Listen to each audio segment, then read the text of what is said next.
Assalamualaikum warahmatullahi wabarakatuh. Ashama akkam jirtu hordoftoota chaanalii YouTube Abdul App. Barnoota haalaan barbaachisaa ta'e takka isinii qabadhee dhufeen jira. Maaliif namoonni baay'een dogoggora guddaa uumaa jiru yeroo bank account jara AdSense irratti guuta YouTube fi AdSense wal qabsiisan jechuudha. Keessattuu namoonni Itoophiyaa Nigdi Baankii fayyadaman akkasuma Swift koodii barreessuu irratti Itoophiyaa Nigdi Baankiin koodii adda addaa qaba maallaqni hin seenuuf. Kana bal'inaan waliin ilaalla. Akkaataa akkaawuntii baankii YouTube dhaan wal qabsiisan dura barsiiseen jira. Playlistii jala seenuudhaan barnoota AdSense kanarra seentanii argachuu dandeessu. Playlistii chaanaalii Abdul App jala seentanii gara dhumaatti yeroo gadi buutan akkaataa akkaawuntii baankii yookaan bank akkaawuntii AdSense dhaan wal qabsiisan yookaan immoo AdSense irratti guuttatanii akkaataa itti bank akkaawuntii AdSense irratti guutan kana jechuun akkaataa YouTube fi AdSense wal qabsiisa ka jedhu jechuudha. Achirraa argachuu dandeessu. Yeroo kana guutan garuu rakkina gurguddaa uumaa jirtu. Chrome irra seeneen akkaawuntii baankii akkaataa itti guutuu qabdanii fi koodii ka baankii hunda waliin ilaalla. Chrome irra seentanii gaa adsense.com jettanii yeroo gara sana seentanu dogoggora uumaa jirtu. Yeroo sarara geessan sun guutee maallaqa gara akkaawuntii baankiitti isinii dabarsuudhaa jedhe hin dabarsu keessattuu namoota baankii Itoophiyaa fayyadamaa jiran baay'eedhaaf. Maaliif dogoggora jarri uumaarantu jira waan ta'eef jechuudha. Yeroo xiqqoo gadi buune egaa paymentii irra seennee bakka akkaawuntii baankii itti galchinutti add payment method nuun jedha achirra tuqannee seennee waliin haa ilaallu. Add payment method baankii hunda itti galchinee waliin ilaalla sirriitti. Filannoo lama nuu kenna. Add new wire transfer ka jedhu kana ka jalqabaa kana filannee gara fuula duraa deemnaa jechuudha. Add new wire transfer detail yeroo nuti isa tuqne gara fuula duraa nu geessa. Beneficiary ID ka jedhu sun optionalidha. Bank name on the bank maqaa akkaawuntii baankii keenya irra jiru sanaa miti rakkinni. Bank name dhaa fi Swift koodii irratti rakkinni guddaan kan inni jiru. Inni sun optionalidha ka jalqaba. Kun egaa maqaa akkaawuntii baankii keenya irra jiru maqaa namaa agaabbaa kaakayyuu guutuusaa itti barreessina. Ammallee sun rakkinaa miti. Sun rakkina takka hin qabu. Bank name-inis maqaan baankii Itoophiyaa Nigdi Baankii dhamoo daashanii moo inni jedhus rakkinni inni qabu hin jiru. Bakka kanatti bank name maqaa baankii guunnaa jechuudha. Swift koodii irratti rakkinni guddaan inni uumamuu danda'u waan ta'eef kanaafan koodii baankii maraa isinii qabadhee dhufe. Bank name maqaa baankii erga barreessinee booda Swift koodii irratti bareechinee of eeggannoo guddaadhaan guutuu qabnaa jechuudha. Keessattuu warri Itoophiyaa Commercial Bank of Ethiopia fayyadamtan yookaan immoo Itoophiyaa Nigdi Baankii warri fayyadamtan jechuudha. Keessattuu warri sun of eeggannoo guddaa barbaachisa. Account number lakkoofsa akkaawuntii keenya bakka lachuurrattu galmeessinaa jechuudha. Mee tokkoffaa irraa haa eegallu. Abyssinia Bank magaalaan Addis Ababa Swift koodiin isaa Abayeta xa yeroo sadii yookaan immoo X yeroo sadii. Swift koodiin Abbay Baankii. Kanaafuu Abbay Baankii itti guuttachuu barbaadan taanaan jechuudha. Inni sun optionalidha. Name on the baankii irratti Abbay Baankii jettanii sirriitti irratti katabuu qabdu jechuudha. Qubee sirrii ta'e irratti katabuu qabdu. Jalqaba maqaa keessan katabdu. Name on bank account maqaa keessan katabdu. Isa lammaffaa bank account bank name irratti yookaan immoo maqaa baankii irratti Abbay Baankii sana sirriitti irratti katabdu jechuudha. Osoo qubee takkallee hin hanqisin. Abbay Bank sa tuqa ca tuqa goonee dhiifna.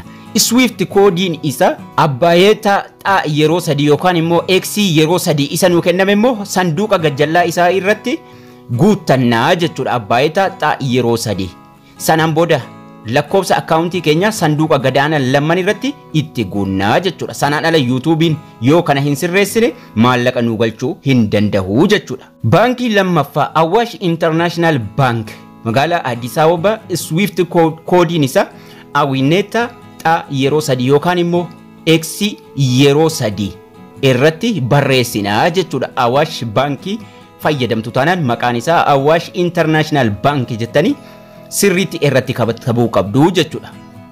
Abbay isa jedhu irraa haqeen maalin godha baankiin kiyya Awash taanaan Awash International Bank isa jedhuun sirriitti qubee isaa guutuu irratti katabadhaa jechuudha.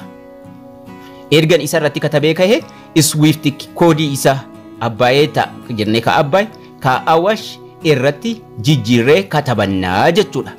Warri baankiin keessan baankii Awaash ta'e Awineta X yeroo 3 irratti katabnaa jechuudha. Gubbaa maqaa keenya, sanaan booda maqaa baankii, sanaan booda Swift koodii, sanduuqa gad aanaa lammanitti immoo akkaawunti lakkoobsa quxurii baankii keenya yookaan immoo akkaawuntii baankii keenyaa sana yeroo lama sanduuqa lamman irrattuu akkaawuntii wal fakkaataa lakkoobsa wal fakkaataa itti guuttannaa jechuudha. Baankiin inni sadaffaan Bank of Abyssinia Addis Ababa Swift koodiin isaa Abiseta A yeroo 3 yookaan immoo X yeroo 3 sirriitti qubee gurguddaadhaan irratti katabuu qabnaa jechuudha. Abyssinia baankii Abiseta X yeroo 3 yeroo irratti katabnu ka duraan irra jiru irraan haqa maqaa baankii irratti ka gubbaagaa maqaan keenya sanuma baankii kabuu ta'u Bank of Abyssinia jedheen maqaa baankii katabadha.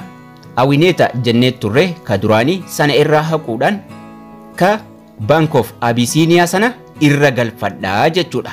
Abiseta isa jedhu sana irratti katabadhaa jechuudha.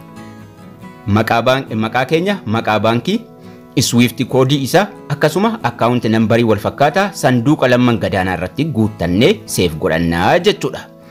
Baankii arfaffaa Birhaan International Bank magaalaa Addis Ababa Swift koodiin isaa Birheetta X yeroo 3 sirriitti qubee gurguddaadhaan irratti katabannaa jechuudha. Birhaan International Bank Swift koodiin isaa Birheetta X yeroo 3 sanaan booda akkaawuntii baankii sirreessinee seef godhannaa jechuudha.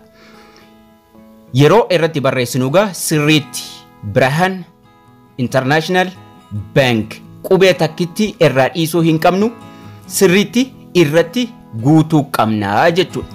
Qubee kana dogoggorraa yookaan Swift koodii dogoggorraan YouTubein maallaqni keenya yoo guutes nuuf hin dabarsuu jechuudha. Maallaqa sana Birheetta X yeroo 3 irratti sirriitti katabannaa jechuudha. Sanaan booda lakkoobsa baankii keenyaatti galchina.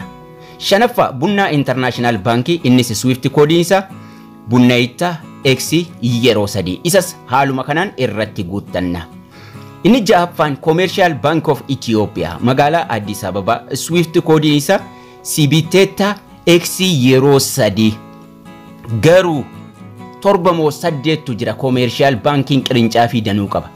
Sana koodii isaa hundayyuu dhuma viidiyoo kanaa irran isiniif kaa akkaataa itti koodii jahanu itti fayyadamuu dandeenyu qirincaafi keessaniin kan isin guuttan. Kanaafuu fakkeenyaaf Commercial Bank of Ethiopia jedhee haa barreessu. Commercial Bank of Ethiopia Swift koodii isa kan damee tokkichaati kun.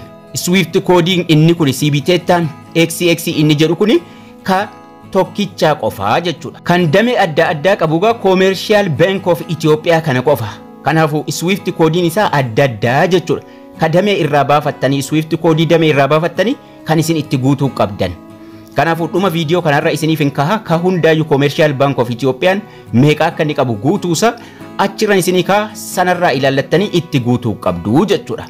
Torbaffaan Dashan Bank. Dashan Bankiinis maqaan isaa akkanatti sirriitti barreessitu Swift koodii isa Dasheta X yeroo 3 xa yeroo 3 jechuudha. Haala kanaan isas sirriitti itti barreessitanii sanduuqa gadaanuu irratti akkaawuntii baankii keessanii immoo irratti katabattu jechuudha. Saddeettaffaa Oromiyaa International Bank Swift koodiin isaa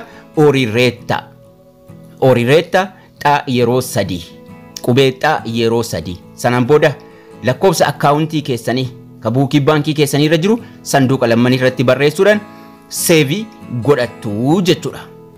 Salgaffaan Wagaagan Bank Addis Ababa Swift koodiin isaa Wegeetta X yeroo 3 innillee.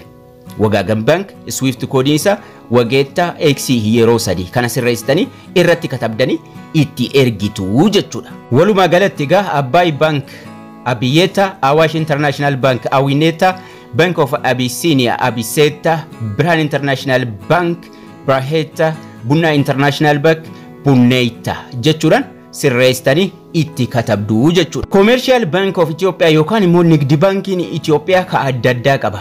Inni tokkoffaan Araada Giyoorgis Biraanchiidha. Sibiteetera waan jedhu wayiiti Commercial Bank of Ethiopia Dirree Dawaa Main Branch innillee koodii mataa ofii qaba. Akkasuma Nigdi Banki Trade Service Center innis akkasuma koodii biraa qaba. Finfinnee Branch International Banking Department Mahel Gebeya Branch innis koodii addaa qaba. Tamanja Yaj Branch innis koodii biraa qaba. Treasury Department innis koodii biraa qaba. Commercial Bank of Ethiopia kadhumaa sunis akkasuma branchii keessan beektanii kaataniiti kan isin koodii kana fayyadamuu qabdanii jechuudha. Branchii kamirraa akka baafattan jalqaba osoo beektanii irra wayyaadha jechuudha. Akkasuma baankii armaan gadii kan immoo baankii adda addaa kan isin Swift koodii jara argachuu irraa dandeessan. Construction and Business Bank Swift koodiin isaa fuula dura isaa jira. Cooperative Bank of Oromia innis dura isaa jira. Dashan Bank, Development Bank, Lion International Bank, National Bank of Ethiopia hundi jiraatu of dura qabu jechuudha. NIB International Bank, Oromia International Bank, United Bank Share Company, Wagagan Bank, Zaman Bank. Bankiin Ethiopia marti hundi jiraatu Swift koodii of danda'e qabu. Asirraa itti fayyadamuu dandeessu. Sirreessitanii baankii keessanii wal qabsiisuu qabduun isiniin jedha. Egaan barnoonni keenya har'aas kana fakkaata ture. Akka isin irraa barattan abdii guddaan qaba. Laayikii, sheerii hiriyoota keessaniif gochuu hin dagatinaa isiniin jecha haga barnoota kutaa itti aanu walitti deebinutti turtii gaarii nagayaan tura.